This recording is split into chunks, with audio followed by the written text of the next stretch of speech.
Welcome to On Point with Patrick Omosagi.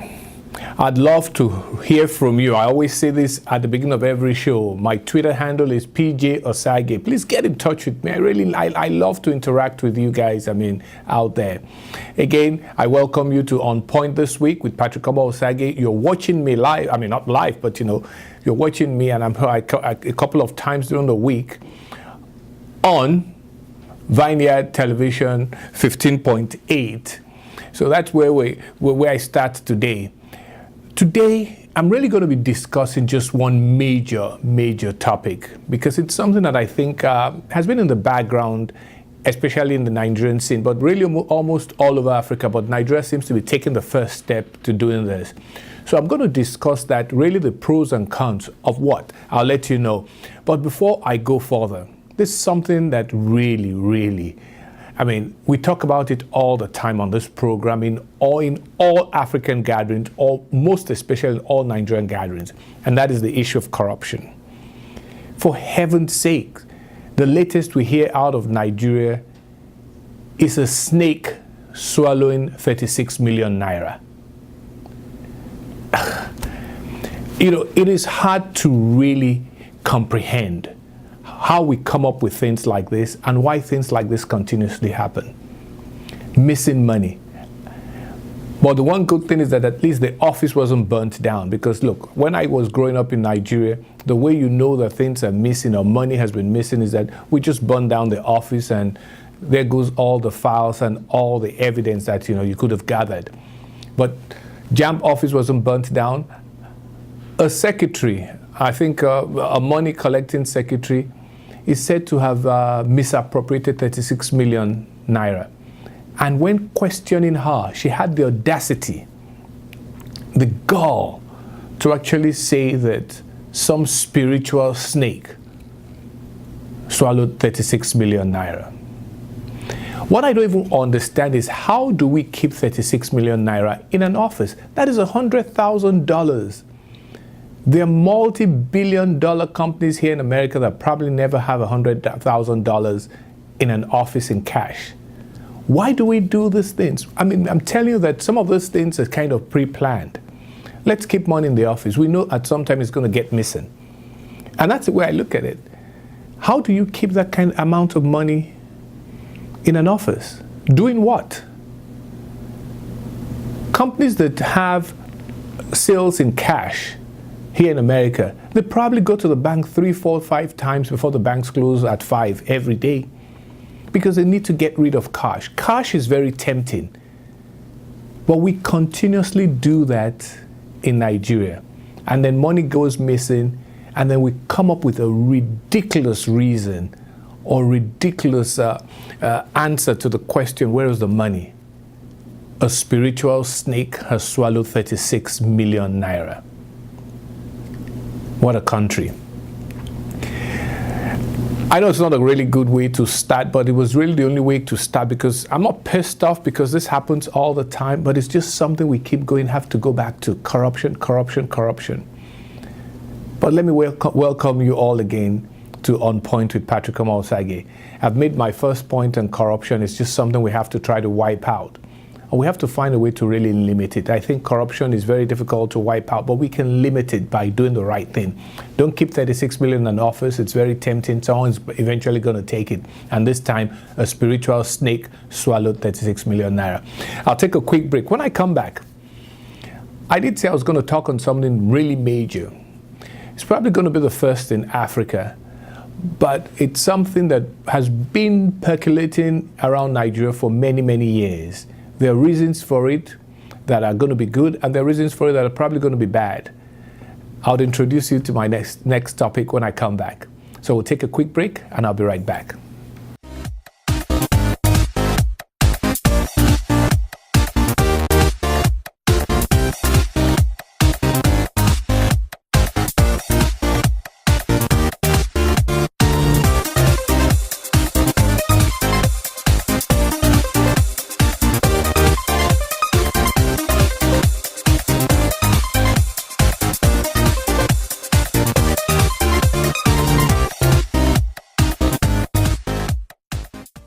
Welcome back.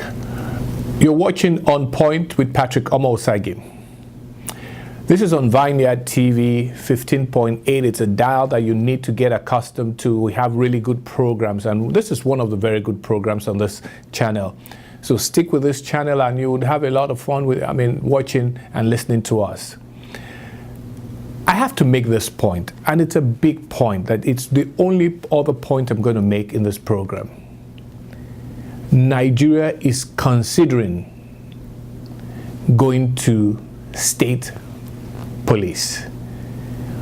We are thinking about moving from a centralized policing system to state control of the police. Individual states having their own police. Let me quote what the Vice President did say at a security conference with the state governors. We cannot realistically police a country the size of Nigeria centrally from Abuja. State police and community policing methods are clearly the way to go. That is what the Vice President said. The question everybody is asking, why now? I'm saying, look, it's never too late. Am I in support of state policing? I'll get to that later. But what I really want to do on this program is to give you, the viewers, what we really call the pros and cons of state policing. Will it be beneficial to Nigeria? What is the police for? They're there to secure life and property. They're there to make us feel that this is not a dangerous situation or not a dangerous country. So what will be the difference from being central, like the Vice President said, from controlling the police from Abuja to a place like Benin in Edo State? What are the benefits of a central policing system and a state policing system? But before I do that, I'm going to throw around some numbers, because I think numbers would help us understand what state policing, or what policing generally is, just not in Nigeria, but around the world. And of course, when I say around the world, I'm going to actually use America to a large extent. The UN, as usual, has its normal policing ratio, or has ratios for everything, for health, for police, for education, and all that. The UN policing ratio is supposed to be 1 to 400 persons. That's one police officer to 400 persons. They also then help countries calculate what they have. We have about 1 to 600 persons, so really we're way behind. What is a policing strength? We're about 400,000. Of course, I can tell you that, we don't really know how many officers we have. There might be some ghost workers, ghost policemen, but who knows? But we have about 400,000 cops, which is, whether you believe it or not, 400,000, that is probably the largest government body that we have in Nigeria, or government organization. Even the federal ministry is not, the federal ministries are, all combined. We don't have that number of workers in our federal ministries. So the police is the largest, probably the largest employer in Nigeria. That's about almost 500,000 people. That's a huge number, but it's not huge enough to do the right policing. Because what have we found out? What is our major problem in Nigeria today? Insecurity. Now, is it that the police can't do their work properly? Or is that there's just not enough policemen to do the work properly? So, these are some of the numbers. But let me get into another number, because it's going to come up when we talk about the pros and cons of, state policing in Nigeria. And the number is obviously salary. What is the present salary of a policeman in Nigeria today? Very hard to say, but going by the way they live and all that, because I have tried to find out exactly what they earn, and I can't find it anywhere. But I can tell you, they're probably averaging about 30 to 40,000 naira a month. 50,000 naira is about $150. That's probably what they earn a month. I mean, that's the average. Now, I'll take Houston, for example. Houston averages about $65,000 a year. I mean, and that comes to about $5,000 plus a month, compared to ours, which is $150 a month. What are the other numbers that I would like to throw out there? The pay for an officer doesn't determine the work they do, because Illinois, the state of Illinois in America, has one of the best pay for its police officers. But Chicago has one of the most indisciplined and crime-ridden city in the country. So there's no equivalent about that. If you pay them more, they do the job better, or the city or the state will be safer. So I'm giving you all these points in order for you to understand that as we try to go into state policing in Nigeria, it's not going to be about salary, it's not going to be about numbers on the long run, it's going to be about something which I will discuss as I continue to make my point. So you now have an idea. We have a shortfall of policemen already in the country, as a centralized body.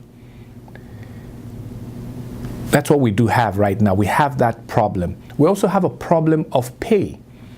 Everybody knows that our officers are not well paid, or are not well, I shouldn't say not well paid.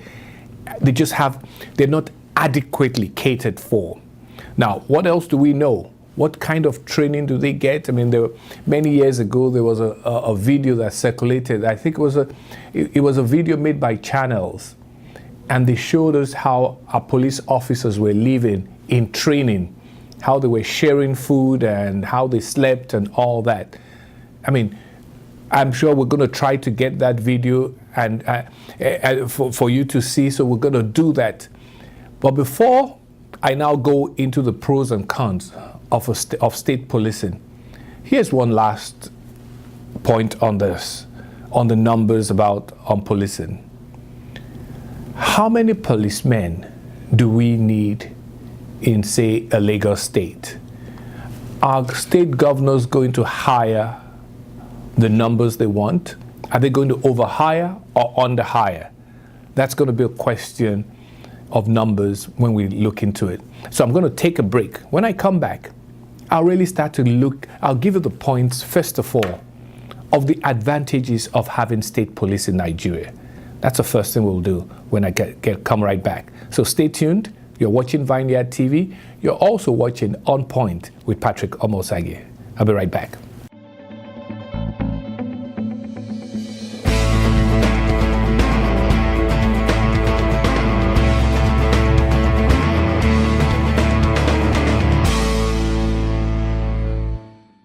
Welcome back. You're watching On Point with Patrick Omosage. On today's edition, in trying to make points, the point I'm making or discussing with you really is state policing in Nigeria, which I had said earlier probably might also be the first in Africa. African countries have generally decided to stay with a centralized policing system. We've always felt it was better, but we also know that it has created a lot of problems. So that's the first thing. What are the advantages of state policing? The obvious and the one we can see right away is what you call decentralization. It is even what the vice president said. We cannot centrally control police from Abuja. It is almost impossible to do it right or get it right all the time. So let's decentralize. It's an advantage to decentralize such a huge body and such an important body. So what would decentralization look like? Every state would hire its own. Every state would have its own numbers. The number of officers or policemen you need in Anambra State will be different from what you need in Ebonyi. It will be different from what you need in Cross River. It will be different from what you need in River State. Now, will the rules of engagement also be different? Yes, because every state has its particular issues. I don't think the problems you would have in a River State are the same security issues you would have in Bauchi or in Sokoto. So that's what decentralization is going to do. It's going to allow states really concentrate on what their peculiar issues are, security-wise or just criminal-wise. I mean, there's so many things decentralization will give to us or will give to policing in Nigeria. Like I said, it's going to give you different numbers. You can't have the same size all around the country. I can almost guarantee you Lagos State will probably have the highest number. It's not because it's just the largest state and the richest state. It's also because it is a state that probably would have the most problems if not done properly. So they probably need a huge number. I mentioned that you're going to set what you want your police to do. Of course, the first mandate of police is to protect and serve. I mean, it's almost that's a universal given. The police is there to protect and serve. Protect you from what? From bad people, from bad things happening to you. Now, so we're going to have a police force that by state rules or laws will do certain things. So some of the things that a state police would do in Delta State, they might not do. The police in Ogun State might not do it. I'll give you a good example of what I'm talking about. In Delta State, the police might probably have to be using speedboats to chase around criminals more than they would do that in, I mean, even though I mentioned Ogun State, there's a little bit of water in Ogun State. Maybe in, let me find a very dry state. I don't know, Kogi or somewhere else that is pretty dry. They're not going to have to use speedboats as a means of transportation. They probably use more of, what we use right now. I mean, pickups, as we call them.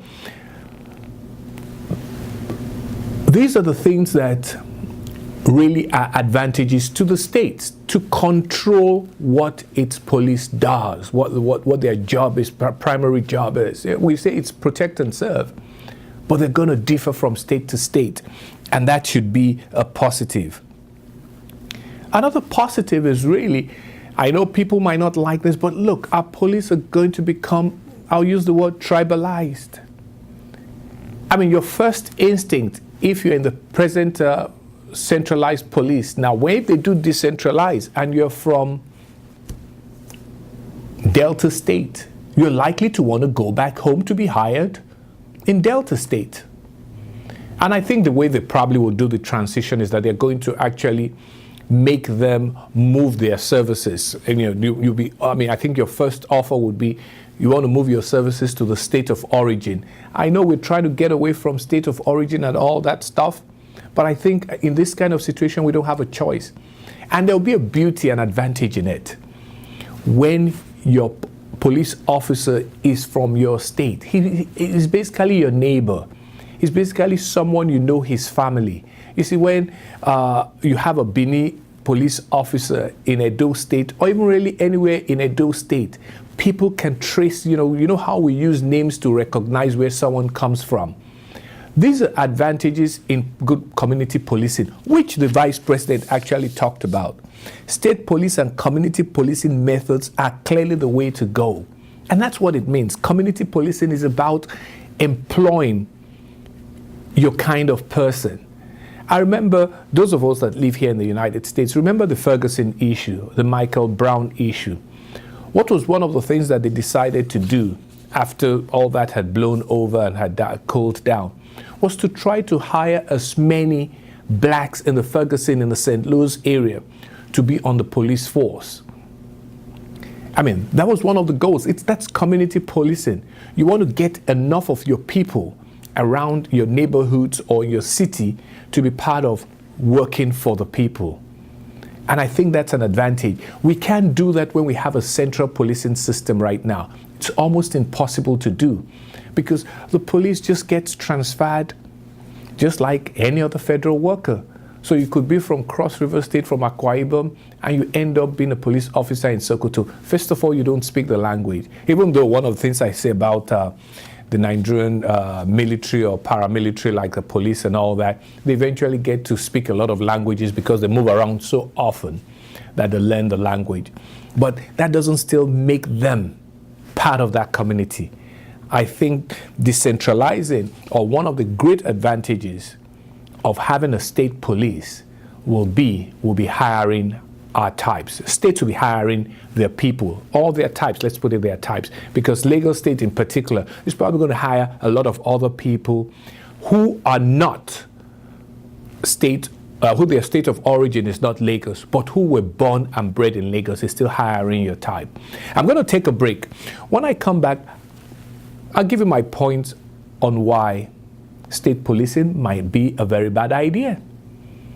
They're good ideas and they're also bad ideas. So I'll come back and we'll talk about the bad. I'll make the points on having a state police as a bad idea for Nigeria. I'll be right back.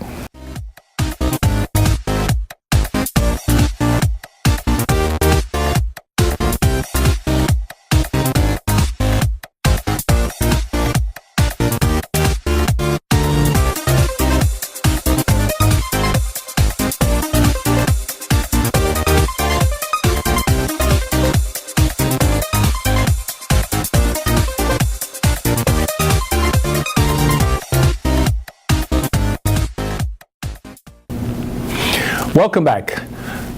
You're watching On Point with Patrick Omo-Osage on Vineyard Television, channel 15.8 on your dial. I've spent the bulk of today's program discussing state policing in Nigeria, which I said is probably going to be the first of its kind in Africa. And obviously, it's been something we've been talking about in Nigeria for at least for 10, 15 years. It first started under Obasanjo. And now it seems as if we're going to go into it. It has been now the people in charge. The vice president has spoken about it. The governors have acceded to it. They seem to like the idea and all that. But I made the point about what are the advantages. But what are also the disadvantages? The biggest disadvantage is what? Can the state governments pay? Are they capable of paying the salaries of its police officers? We want to assume that just like a lot of other things, the federal government is going to give them some money to pay the salaries. But we all know that that just doesn't work that way. For whatever reason, the governors seem to always have money sent to them, they're coming from the central government, seems to go into other things. We don't know what, because look, there are a lot of states that haven't paid salaries or that don't pay salaries regularly. These are state workers. Now remember, the police officer is now going to become a state worker. Now, can we pay? Can the state governments pay? Now, with decentralization, I'm looking really at you, the audience. Do you think that if we do this, apart from can we pay, can we up the pay? Can the pay be better? These are the points I'm trying to make. You see, if the pay is not even going to be better, then why do we want to even break it up the way we have it now? Because if the pay is not going to be better and it's not going to be regular, we're looking for serious trouble. It is going to be easier to manipulate a smaller police force in a state that doesn't get a regular income and doesn't get a decent income. You can use them for really bad deeds. That's a huge problem waiting to happen. If what I'm saying is that we can't pay regularly and we can't pay them a decent wage, boy, are people going to be able to use them because they're going to have to feed somehow. They're going to have to live life somehow. And when I say are people going to use, I'm not thinking about just politicians. Individuals are going to be able to use the state police almost the way they like, because it's like if you have some money, you're going to be able to do something with them. And that's a big problem. I'm not saying that doesn't happen now, but remember, they have to look up to the central government. They have to think about what will my ogas in Abuja think if I get out of hand. And that's going to be, to me, really the biggest disadvantage of owning or going to state policing. Using them politically, I personally, it's not going to be much of an issue, because even in America, state governments do use the police in political ways. The issue that is being debated in America today about sanctuary cities, it's about politics. It's simply about politics. Most of the cities in California, and California as a state, is using their police force politically, not to answer to federal government demands when it comes to certain people within its state. That's a political use of your police. So that is going to happen even in Nigeria. Because like I said one of the advantages is that the state creates what its police would do. Of course, there are certain things that are, every police force will do. Serve and protect its citizens. Take care of security issues, criminal acts and all that. But there are other things that the police are also used for. And those are going to have political considerations whether you like it or not. That's just the way it works. So that's a huge disadvantage. I mentioned about it being an advantage, but it's also going to be a disadvantage. The police force is going to be tribalized. Every tribe would want to get into the police force because it's going to give you power. So even in Cross River State, the different tribes are going to want to dominate it. And that's not going to be very good for all of us. What about training? Is the training going to be uniform around the country? Are we going to create academies that train different states in different ways, or are we going to have a central training curriculum so that you graduate from any part of the country's police college? You can get hired usually maybe by your state first, and then you can go anywhere really, because I can guarantee you there are some states that will not have enough people that want to be policemen in their state, so they have to hire from other places.